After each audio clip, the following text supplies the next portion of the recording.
là, tu vas jamais me croire. Et figure-toi que j'ai entendu du bruit, alors je suis descendu pour voir, et arrivé en bas, je suis tombé sur plein de petits bonshommes avec des pots de peinture en train de tout verser dans des gros tuyaux d'évacuation. Et plus il y avait de couleurs, et plus ils étaient contents. Remarque, le résultat était sympa, je pourrais peut-être réutiliser leur technique pour peindre. Voyons voir. Il nous faut un carton, des tubes de rouleau essuie-tout, des boîtes, comme celle-ci, et un cercle de rouleau d'adhésif. Voilà. Nous allons construire un système d'évacuation pour faire couler la peinture. C'est la technique de la peinture au tuyau. Allez au boulot. Positionne les tubes comme tu le souhaites. La seule condition, c'est qu'ils soient tous dirigés vers le bas parce qu'on va créer un effet spécial un peu plus tard. Dessine une diagonale en bas de chaque rouleau et découpe-les pour qu'ils puissent s'emboîter. Je vais découper ces tubes en demi-cercles pour pouvoir les fixer au cercle d'adhésif. Comme ça, j'aurai des tuyaux de formes différentes. Je te conseille d'en préparer 2 à la fois pour que ce soit plus facile. Maintenant, avec de la colle, fixe les différents morceaux entre eux, puis colle les tuyaux au carton. Imagine qu'il y a un mur derrière. Je vais ajouter des petites boîtes qui nous rappelleront les briques. Je trace des lignes autour de ces raccords et des courbes sur les autres. Et je vais aussi dessiner une échelle pour qu'on puisse monter et descendre dans mon monde souterrain. Tu vois comme les tuyaux se détachent bien du support? Et oui, c'est par là que va voyager la peinture. Maintenant, on va donner de la couleur à notre système de tuyaux.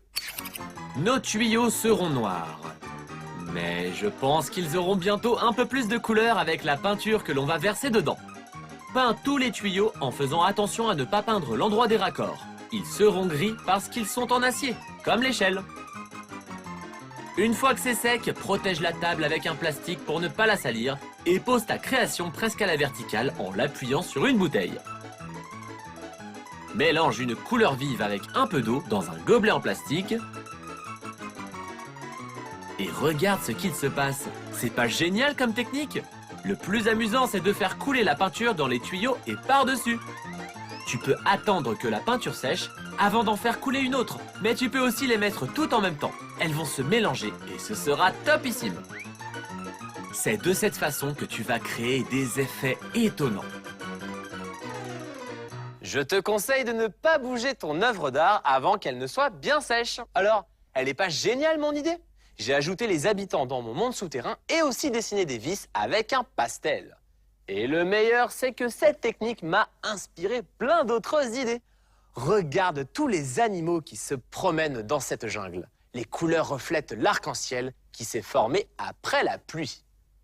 Et de ce côté-ci, nous avons des ouvriers en train de peindre. Mais ils ont renversé leur peau partout. Sympa, non? Et dis-moi Vincent, tu as pensé quoi de cette technique? Je pense qu'elle est géniale, Anto. Regarde ce que j'ai créé avec. C'est moi avec les feux d'artifice que j'ai sur l'île les jours de grandes fêtes. Pour que la peinture parte en diagonale, je l'ai versée en direction du bord du carton. Waouh, super créatif Vincent, mes félicitations. À toi maintenant, crée ton circuit de tuyaux et verse-y autant de couleurs que tu veux. Tu feras de super créations. Ouais! Ouais!